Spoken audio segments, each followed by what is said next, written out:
Hello, my name is Teresita Blanco, the Artsy Sister, and today I wanted to review the BERSERK Deluxe Edition. This one more specifically is Volume 4. And like, if you're not familiar with like the BERSERK manga, like BERSERK is like, it inspired like so many video games, like all of the hard games, Dark Souls, Dragon Dogma, and even Dragon Age. Like you're bound to run into like and even Devil May Cry, because like those red orbs that Dante gets in order to power up his demon power, they're Behelideks that were introduced in the BERSERK manga. Like I marked a bunch of pages on the top because as shown over here in the sticker, parental advisory, like it's a difficult one to review. I can't just like randomly be flipping through it because like there's a lot of like random nudity, and like since I'm reviewing this on YouTube, then I just gotta be careful where I open the page. So yeah, like the thing that you get with like the deluxe edition is like the pages are way bigger. You can like see all of the fancy stuff in all of the BERSERK in all of its glory.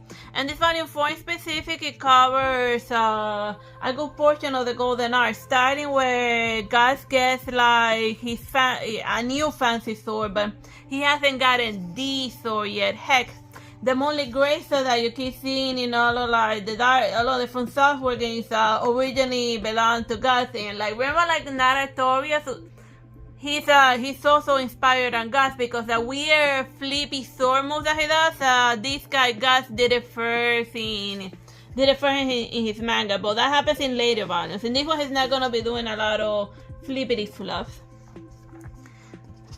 And then like over here is like all of the demons starting to manifest to Griffin, because to Griffin as it's getting close to like the eclipse, because it's gonna be but it's just a weird plot. I don't wanna like spoil it too much because I want you to have like a fresh read of the BERSERK manga. It is trippy at times and flat out insane in others, and whenever there's a woman nearby, it starts borderlining on hentai, but whatever.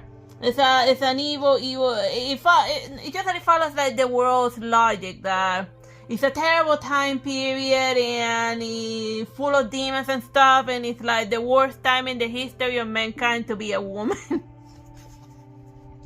Cause demons and stuff, and like people getting eaten, and like just being remotely pretty is a death sentence. So yeah, like it's very creative with like the designs of the demons and even like the armor. You're bound to run in.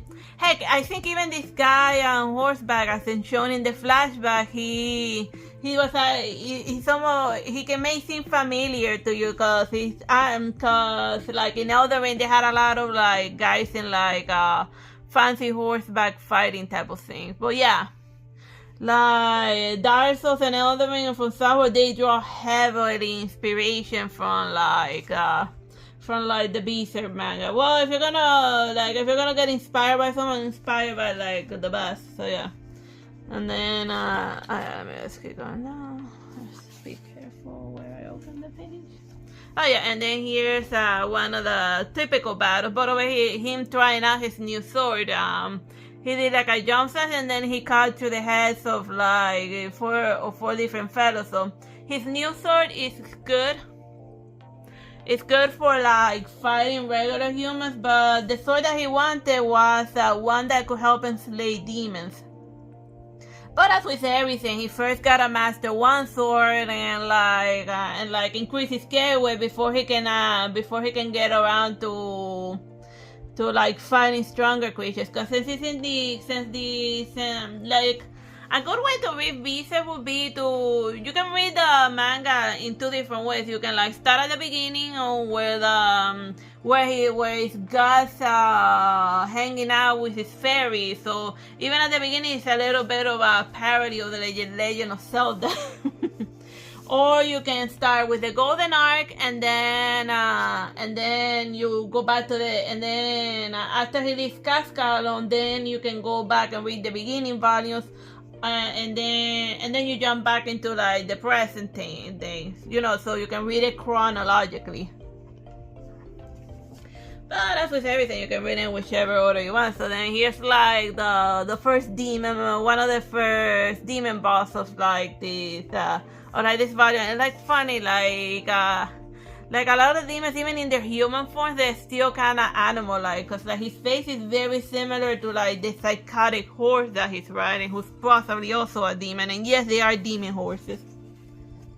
And then over here, the reunite with friends and stuff, And let me just keep going more forward. And then he's having a vision of what he wanted to be, or what he truly wanted his life to be like before everything goes to hell. And then over here is the little Behelite manifesting inside the soup. Yeah. Like a very, very bad wish gave him a Behelite that saved his life a couple of times, but then he left him to rot in prison for a while, getting like torture and stuff for a couple of years. But that's the thing with like getting the sketchy presents from wishes that gives you a false sense of invincibility. Like eventually, it just keeps spiraling worse and worse. But I think mostly the wish was probably one of them demon folks that was like grooming him in order to become like the next demon lord. But that's just me doing BERSERK speculation, because since it was established in volume 1 that Griffin was gonna like become the next demon lord, then when you go to the Golden Arc, everything in Destiny has to point in that direction. But this is basically the BERSERK manga in a nutshell. Like it's very sad that like the writer of this comic recently kicked the bucket. Like one of the last panels that he drew was one where like the Thorn King was like telling Gus that you're not gonna like how this is gonna end, and then that was the last page he drew, and then like he dropped dead. So I guess in a way the characters were sensing that the writer was about to like pass on, because obviously the reader's not gonna like how the BERSERK manga is gonna end, and it ended because like the guy died. But right now they're trying to finish the the manga using like the writer's note, but I'm very skeptical about the new BERSERK manga volumes that are coming out. But whatever. This is just the deluxe edition as pen and drawn by Kentaro Miura. Great piece of insane literature. Bye bye and God bless.